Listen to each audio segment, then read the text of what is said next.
Assalamualaikum warahmatullahi wabarakatuh. Salam sejahtera untuk kita semua. Halo anak-anak, apa kabarnya? Semoga anak-anak dalam keadaan sehat, Pak Guru juga sehat. Amin. Baik anak-anak, hari ini berjumpa lagi dengan Pak Guru di mata pelajaran PCUK ya. Pada pertemuan ini, kita akan belajar materi tentang pemeliharaan diri dan orang lain dari penyakit. Tapi sebelum itu anak-anak, ayo kita berdoa dulu ya agar diberi kelancaran dan manfaat pada pembelajaran kita hari ini. Berdoa mulai. Selesai.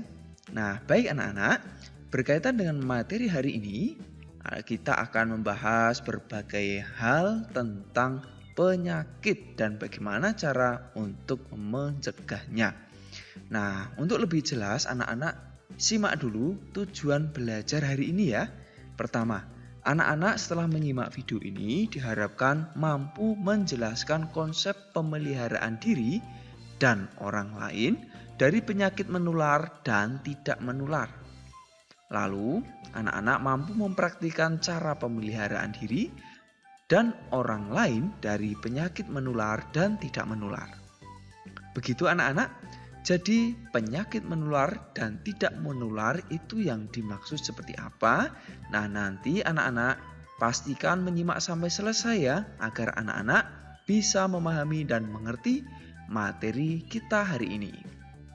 Baik anak-anak, apakah anak-anak sudah siap? Baik, kita mulai anak-anak. Pertama ada penyakit menular. Tubuh sehat dan bugar menjadi keinginan setiap orang, bukan? Ya, anak-anak tentu ingin badannya selalu sehat dan bugar ya. Nah, ayo. Bisa anak-anak lihat di sini. Ya, jika kita berada pada posisi atau tubuh yang sehat dan bugar, kita bisa melakukan segala hal kegiatan dengan maksimal atau dengan baik. Ada kalanya kita juga mengalami sakit. Sakit menunjukkan gangguan fungsi tubuh, baik fisik maupun psikis. Nah, sakit adalah suatu kondisi tubuh atau sebagian organ tubuh yang fungsinya terganggu. Lalu, orang mungkin sakit karena terjangkit penyakit tertentu. Nah, anak-anak, Pak Guru mau tanya, anak-anak, apakah pernah sakit dan izin sekolah? Ayo silahkan jawab di kolom komentar ya. Pernah atau tidak sakit sampai anak-anak tidak bisa masuk sekolah dan tidak bisa bertemu dengan teman-temannya ketika belajar di sekolah. Sudah anak-anak? Baik, selanjutnya anak-anak berkaitan dengan pengertian penyakit menular. Nah, apa yang dimaksud dengan penyakit menular anak-anak? Pembahasan penyakit menular ini tercantum dalam Peraturan Menteri Kesehatan Nomor 82 Tahun 2014 tentang penanggulangan penyakit menular, yakni Pasal 1 Ayat 1. Nah, penyakit menular ini merupakan penyakit yang menular kepada manusia yang disebabkan agen biologi seperti virus, bakteri, jamur, dan parasit.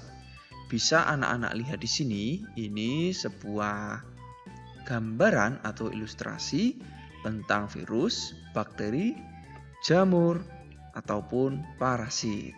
Ya. Nah, macam-macam dari penyakit menular ini ada banyak sekali anak-anak. Nah, dari Peraturan Menteri Kesehatan Nomor 82 Tahun 2014 tentang penanggulangan penyakit menular Pasal 4, penularan penyakit disebabkan oleh penyakit menular langsung serta penyakit menular vektor dan binatang pembawa penyakit. Ya, jadi ini langsung dari pemerintah anak-anak. Ada peraturan menteri yang menjelaskannya. Kemudian penyakit menular vektor itu apa? Yaitu penyakit yang ditularkan oleh serangga, misalnya adalah nyamuk. anak-anak tentu pernah digigit nyamuk ya. Ya, nyamuk ini bisa menjadi salah satu penyakit yang menyebabkan atau disebabkan oleh nyamuk itu sendiri, yakni penyakit menular vektor. Selain nyamuk, terdapat binatang pembawa penyakit juga loh. Artinya, binatang yang tidak menyebabkan penyakit, tetapi mampu menyebarkan penyakit. Contohnya ada burung, anjing, dan tikus. Nah, daftar penyakit menular, anak-anak bisa simak di sini, mulai dari difteri, tetanus, polio, campak, tifoid, kolera, rubella, influenza, meningitis, tuberkulosis, hepatitis, dan infeksi saluran pencernaan.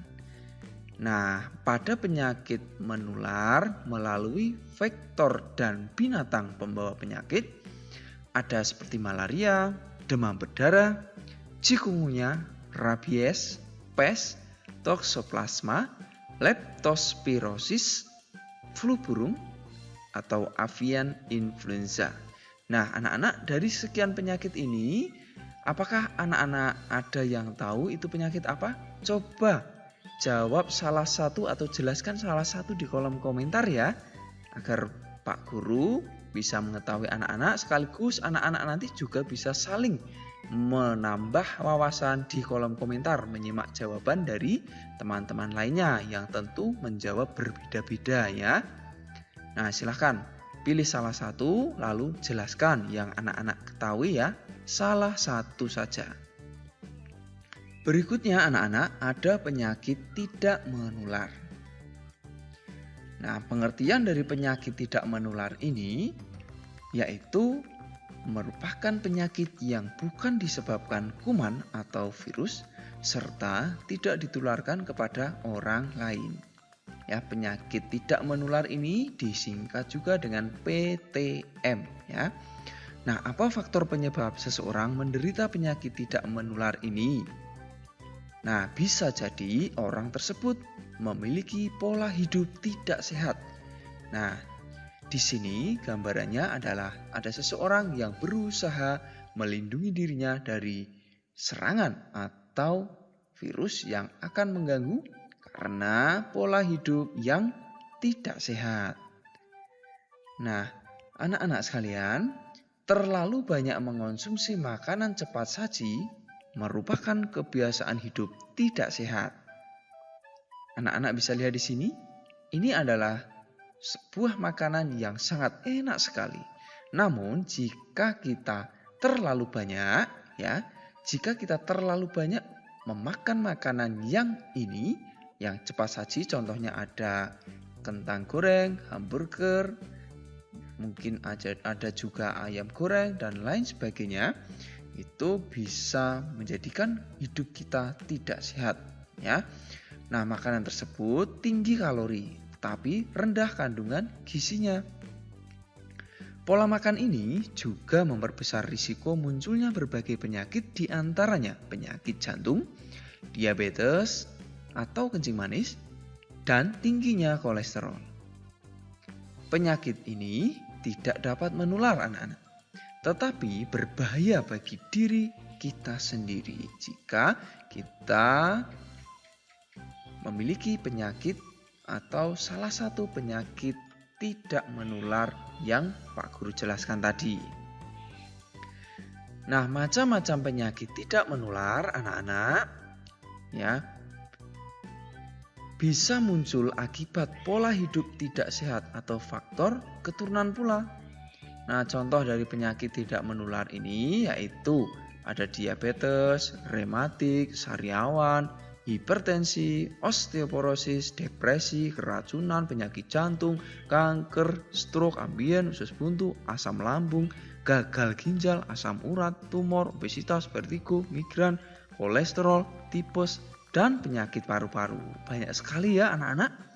Nah, itu. Jadi anak-anak harus berusaha membiasakan diri hidup sehat agar anak-anak dan kita semua terhindar dari penyakit, khususnya penyakit tidak menular ini.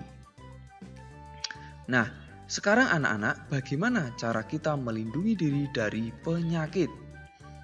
Nah, cara melindungi diri dari penyakit, pertama, anak-anak harus melihat dulu ya, amati lingkungan sekitar anak-anak coba sekarang. Baik lingkungan rumah maupun sekolah. Bagaimana kondisinya? Bersih atau kotor? Ayo jawab jujur di kolom komentar ya. Ayo bersih atau kotor lingkungan rumah ataupun lingkungan sekolah kita. Sudah? Ya. Lingkungan kotor ini penyebab penularan penyakit anak-anak. Di sini ada sebuah contoh ya. Lingkungan yang kotor, banyak sampah berserakan anak-anak. Nah, berbeda dengan lingkungan bersih dapat menjadi pelindung dari penyakit. Nah, dengan menjaga kebersihan ini, kita sudah berupaya melindungi diri dari penyakit. Ya. Nah, berikutnya ada cara mencegah penyakit anak-anak. Nah, cara mencegah penyakit ini diatur dalam Peraturan Menteri Kesehatan Nomor 82 Tahun 2014 tentang penanggulangan penyakit menular. Nah, berdasarkan peraturan ini, pencegahan dilakukan dengan promosi kesehatan, pengendalian faktor risiko, penemuan kasus, penanganan kasus, pemberian kekebalan, dan pemberian obat pencegahan secara massal. Anak-anak, di sini ada sebuah gambar, ya gambar seseorang mengenakan masker, cuci tangan, ya dan menggunakan semprotan untuk disinfektan. Nah ini kalau anak-anak pernah melihat contoh-contoh gambar seperti ini merupakan sebuah contoh promosi kesehatan. Jadi diharapkan orang-orang yang melihat ini bisa terinspirasi atau tergerak untuk mengikuti pola atau cara untuk mencegah penyakit ini. Nah, selain itu anak-anak, tentang imunisasi atau kekebalan ya, vaksin tentu ini bisa digunakan atau dilakukan untuk mencegah penyakit ya. Begitu. Berikutnya anak-anak, Pak Guru akan sampaikan pula budaya hidup sehat. Apa saja contohnya? Ayo, simak baik-baik ya, agar anak-anak nanti benar-benar bisa menerapkan. Pertama, anak-anak perlu mencuci tangan menggunakan sabun cuci tangan. Jadi, mencuci tangan harus menggunakan sabun. Ya, kalau anak-anak mencuci tangan dengan air saja, itu masih kurang sehat atau kurang bersih nanti. Nah, berikutnya anak-anak perlu membasmi jentik-jentik nyamuk. Nah, jentik-jentik nyamuk ini biasanya akan sering anak-anak jumpai di tempat air tergenang. Ya, tergenang yang lama. Misal ada kaleng-kaleng bekas yang berada di halaman sekitar yang ada airnya, di situ biasanya banyak jentik-jentik nyamuk. Maka dari itu, anak-anak bisa melakukan pembasmian jentik-jentik nyamuk ya yang ada di sekitar anak-anak agar anak-anak bisa menerapkan dengan baik hidup sehat ini. Selanjutnya anak-anak perlu menggunakan air bersih untuk keperluan rumah tangga anak-anak. Nah, tentu anak-anak dalam kehidupan di rumah pasti selalu menggunakan air bersih ya. Nah, berikutnya juga tak kalah penting yaitu mengonsumsi makanan bergizi seimbang.